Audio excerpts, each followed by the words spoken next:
सभी का स्वागत करता हूँ डबल फाइव एस के चैनल में।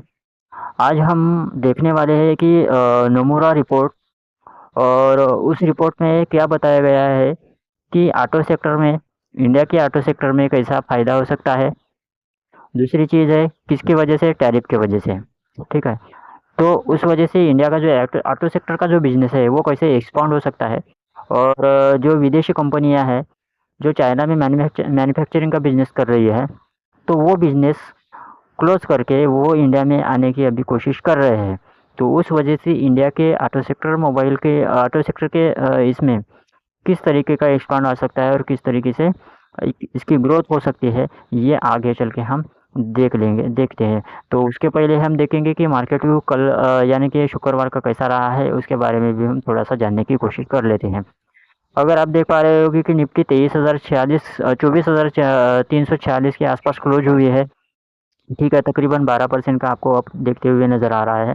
अगर इसका चार्ट आप देख पा रहे होगे, ये कैंडलस्टिक का चार्ट है। तो इसके आप देख पा रहे हैं कि तकरीबन 1, 2 और 3 दिनों से ये एक्चुअली ये जो लेवल है 24,448 रुपये 50 पैसे की, ये अभी तक क्रॉस हुई नहीं है। ना तो ये बुधवार को भी हुई है और ना ही ये तकरीबन गुरुवार को या शुक्रवार को भी नहीं हुई है। ठीक है, और इस वजह से क्या है कि जो मार्केट है वो मार्केट आपको एक जगह पे यानी कि कंसोलिडेट कर रहा है। तो देखते हैं आगे की ये लेवल अगर टूटती है तो आप बाइंग करना चाहिए। अगर ये लेवल आपको नहीं टूटती है या नीचे में ब्रेकडाउन होता है तो आपको ये सेल करना चाहिए। ठीक है, तो इस तरीके से आप शेयर्स में बाय कर सकते हैं। अगर थोड़ा सा देख के समझ के थोड़ा सा बाय कर लीजिएगा।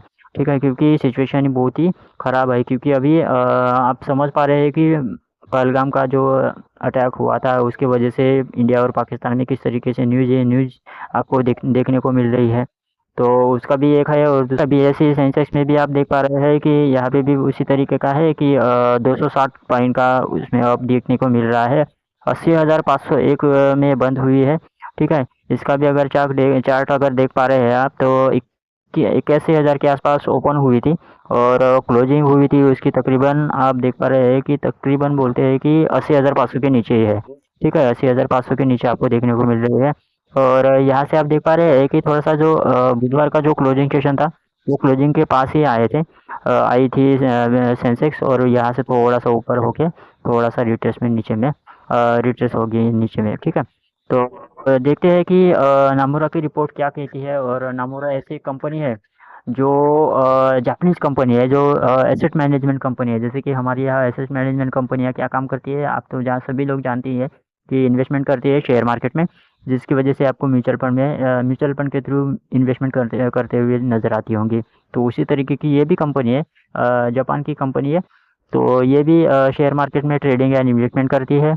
दूसरी एक है कि बैंक में भी इन्वेस्टमेंट करती है, और उनके यहाँ कुछ म्यूचुअल फंड में भी इन्वेस्टमेंट करती होगी। ठीक है, तो चलते हैं आगे कि इनकी क्या रिपोर्ट है कि India can feed of Chinese मिस्री अगेन एज ग्लोबल ऑटोमेकर्स एज देसी ड्राइवर। ठीक है, तो इस न्यूज़ में क्या बताया है, यानी कि इसमें ये कहा गया है कि इंडिया यानी कि यूएस और चाइना में तो थोड़ा सा आपको उसमें टेंशन ही दिख रहा है टैरिफ की वजह से। तो उनका कहना ये है कि जो ऑटो मेकर्स है, जो ऑटो पार्ट्स बनाते हैं, जो ऑटो पार्ट मैन्युफैक्चरिंग कंपनियां है जो चाइना में है, तो उसका उनके ऊपर तो टैरिफ का थोड़ा सा इम्पैक्ट आ चुका है। तो उस वजह से क्या हुआ है कि इंडिया और यानी कि ये जो 3 देश है, ये 3 देश में ये दोनों देश जो है यूएस और चाइना, ये आपको थोड़ा सा टेंशन में नज़र आ रहे हैं। और इनमें जो यूएस चाइना में जो मैन्युफैक्चरिंग का ऑटोमेकर्स मैन्युफैक्चरिंग का जो बिजनेस है वो थोड़ा सा धीमा होते हुए आपको नज़र आ रहा है। तो उसके वजह से क्या हुआ है कि ये जो कंपनियां हैं, जो कंपनी का जो बिजनेस है वो तो थोड़ा सा धीमा हो चुका है, लेकिन अभी ये कब तक धीमे रहेंगे, कब तक अपना लॉस करते रहेंगे। तो उसकी जगह वो नई अपॉर्चुनिटी देखने का काम करेंगे। अगर आपका बिजनेस अगर थोड़ा सा स्लो डाउन हो चुका है और स्लो डाउन के चलते आपको कैसा है कि नुकसान हो रहा है, अगर आप नुकसान कब तक झेलोगे, जब तक आपके पास आपके जेब में पैसा है, लेकिन जब तक पैसा है तभी ना। लेकिन अगर आपके पास 100 रुपया है और उसके बाद में 50 रुपये खत्म हो गए और 50 रुपये बाकी है, तो 50 रुपये बाकी रहने की वजह से थोड़ी ना बिजनेस चलेगा। आपको कुछ ना कुछ नया सोचना पड़ेगा। तो उसमें से 25 रुपये खर्चा करके आप कुछ ना कुछ नया करने की कोशिश करेंगे, ताकि आप नए जगह में जाएंगे तो 25 रुपये और खर्चा करने की आपकी एबिलिटी रहेगी। अगर वो भी एबिलिटी नहीं रहेगी तो बिजनेस तो आपको क्लोज ही हो चुका होगा और आपका बिजनेस भी बंद हो चुका होगा। किस वजह से? कि यूएस और चाइना के टेंशन की वजह से। किसका टेंशन? टैरिफ का टेंशन। ठीक है।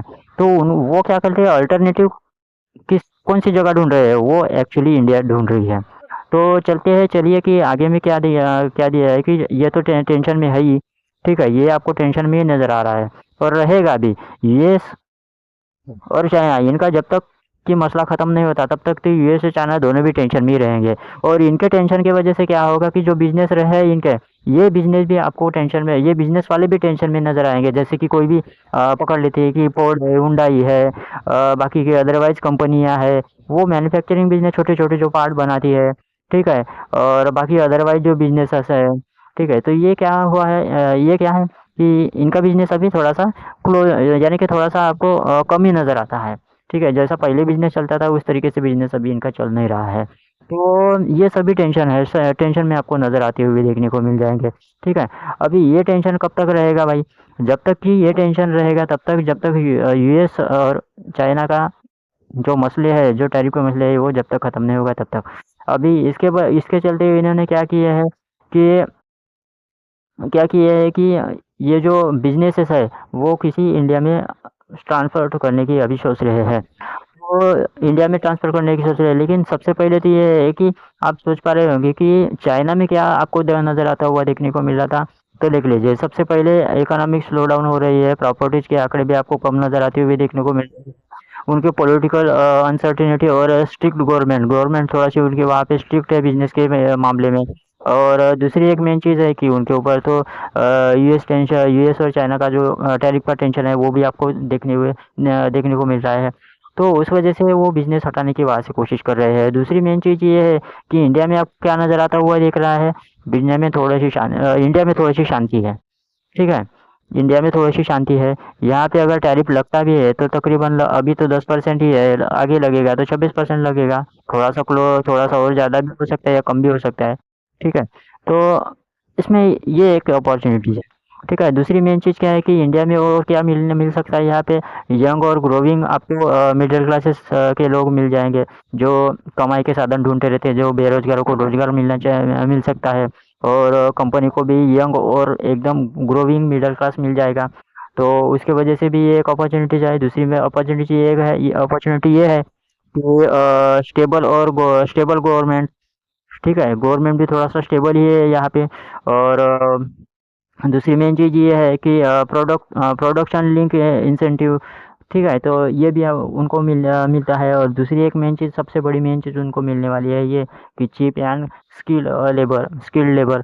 जो भी आप देखते हो कि कोई भी स्किल में या कोई भी कंपनी में अगर आप काम करने के लिए जाते हो तो उनको 10 से 15 हज़ार के आसपास का ही पेमेंट दिया जाता है लेबर लोगों को। उससे ज़्यादा उनका तो पेमेंट रहता भी नहीं है। आप या मेट्रो सिटी में रहो या कहीं भी काम करो। ठीक है।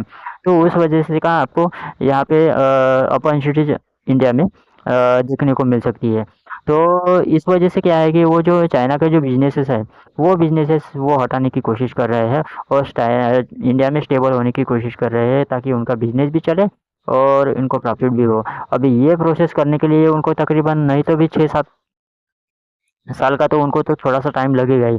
ठीक है। अभी देखते हैं कि उनके ऊपर डिपेंड है। अगर तुरंत और तुरंत अगर वो अगर डिसीजन ले लेते हैं तो तकरीबन हो सकता है कि 2 से 3 साल में भी खड़ा कर सकते हैं। ऐसे भी कंपनियां हैं कि कोई भी अगर आपको यानी कि सेटअप बनाना है तो वो हो सकता है कि 2 से 3 साल में भी वो बना के दे दे।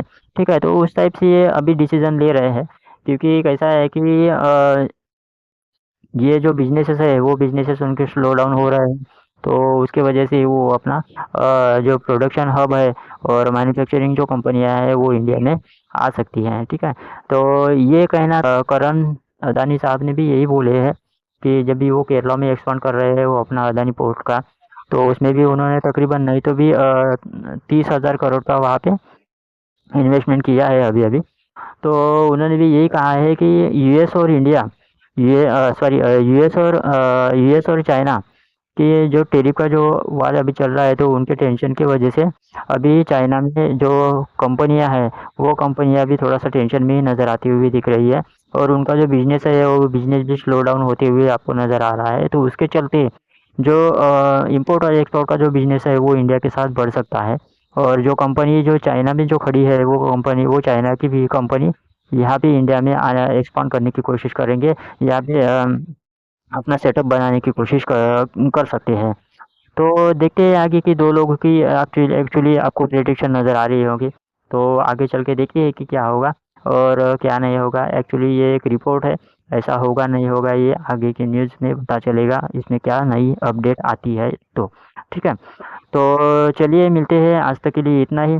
और यहाँ तक वीडियो देखने के लिए आप सभी को धन्यवाद देता हूँ, और ऐसा ही प्यार सामने दीजिए, देते रहिएगा ताकि मैं आपके साथ बना रहूँ। ठीक है, तो चलिए मिलते हैं नेक्स्ट वीडियो में, तब तक के लिए बाय। और ये चैनल के वीडियोस आपको इन्फॉर्मेटिव लगते हैं और अच्छे लगते हैं तो आप इस चैनल को सब्सक्राइब करके रख दीजिएगा, ताकि जो भी नई वीडियो आएगी तो आपके मोबाइल में नई वीडियो की नोटिफिकेशन मिल जाएगी। ठीक है, मिलते हैं नेक्स्ट वीडियो में, तब तक के लिए बाय।